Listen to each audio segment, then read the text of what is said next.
Wait then.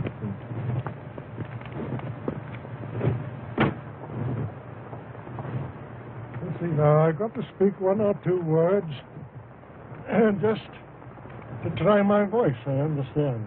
Well, there are two things that people always want to ask me.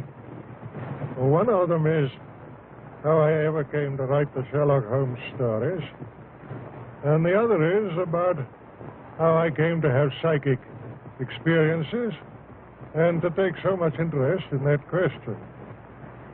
Well, first of all, about the Sherlock Holmes stories, it came about in this way. I was quite a young doctor at the time. I'd had, of course, a scientific training, and I used occasionally to read detective stories. It always annoyed me how in the old-fashioned detective story, the detective always seemed to get at his results either by some sort of lucky chance or a fluke, or else it was quite unexplained how he got there. He got there, but he never gave an explanation how. Well, that didn't seem to me quite playing the game. It seemed to me that he's bound to give his reasons why he came to his conclusions. Well, once I began to think about this, I began to think of turning scientific methods, as it were, onto the work of detection. And I used, as a student, to have an old professor, his name was Bell, who was extraordinarily quick at deductive work. He would look at the patient, he would hardly allow the patient to open his mouth, but he would make his diagnosis of the disease, and also very often of the patient's nationality and occupation and other points, entirely by his power of observation. So naturally I thought to myself, well, if a scientific man like Bell was to come into the detective business, he wouldn't do these things by chance. He'd get the thing by building it up scientifically. So, having once conceived that line of thought, you can well imagine that I had, as it were, a new idea of the detective, and one which it interested me to work out. I thought of 100 little dodges, as you may say, 100 little touches by which he could build up his conclusions, and then I began to write stories on those lines. At first, I think they attracted very little attention, but after a time, when I began the short adventures, one after the other, coming out month after month in the Strand magazine, people began to recognize that it was different to the old detective, that there was something there which was new.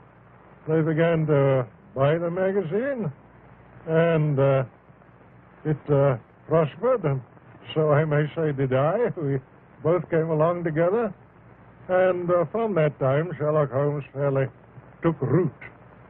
I've written a good deal more about him than I ever intended to do, but my hand has been rather forced by kind friends who continually wanted to know more, and so it is that this monstrous growth has come out of what was really a comparatively small seed. Now, the curious thing is how many people there are in the world who are perfectly convinced that he is a living human being. I get letters addressed to him, and I get letters asking for his autograph, get letters addressed to his rather stupid friend, Watson. I've even had ladies writing to say that they'd be very glad to act as his housekeeper.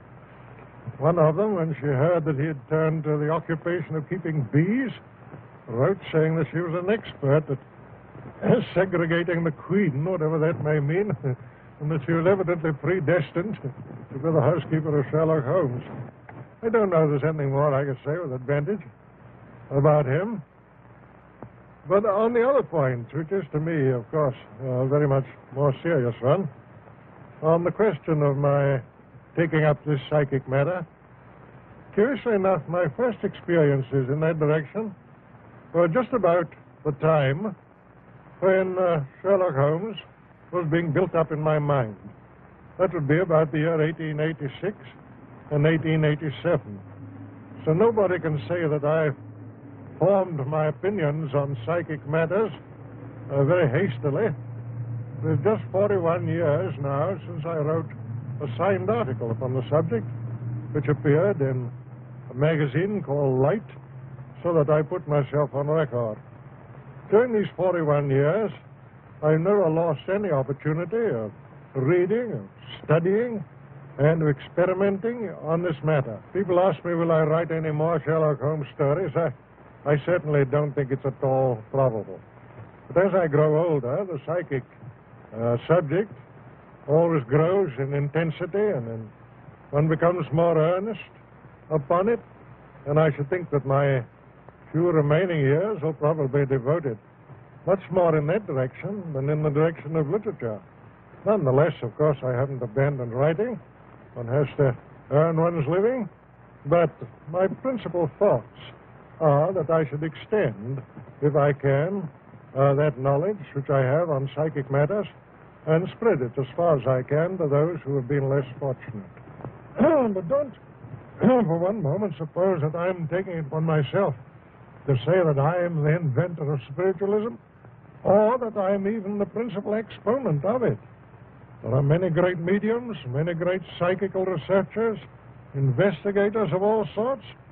All that I can do is to be a gramophone on the subject, to go about, to meet people face to face, to try and make them understand that this thing is not the foolish thing which is so often represented, but that it really is a great philosophy, and, as I think, the basis of all religious improvement in the future of the human race.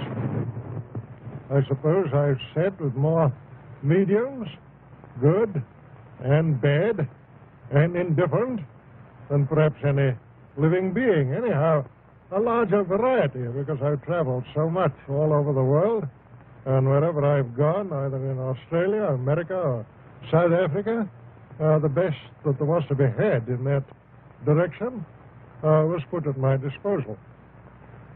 Therefore, when people come along and contradict me, who have had no experience at all, read little, and perhaps never been to a seance, you can imagine that I don't take their opposition very seriously. When I talk on this subject, I'm not talking about what I believe.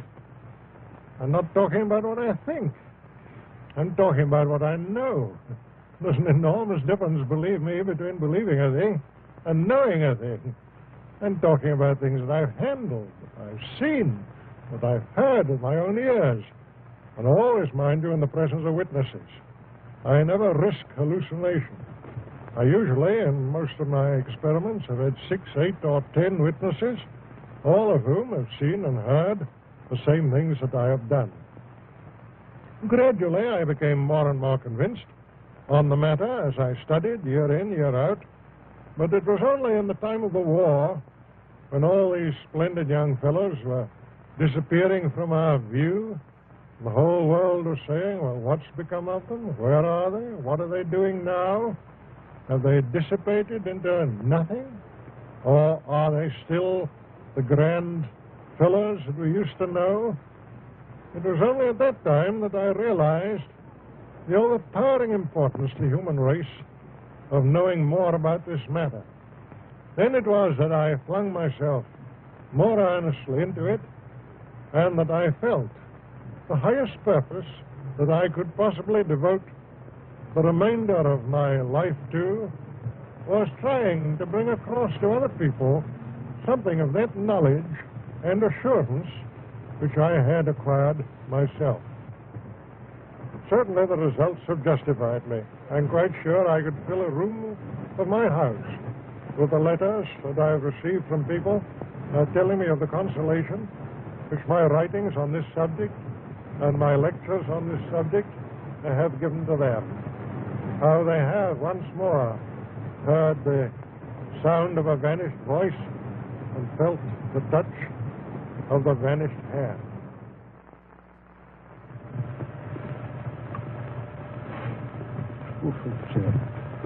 Well, goodbye. Come along.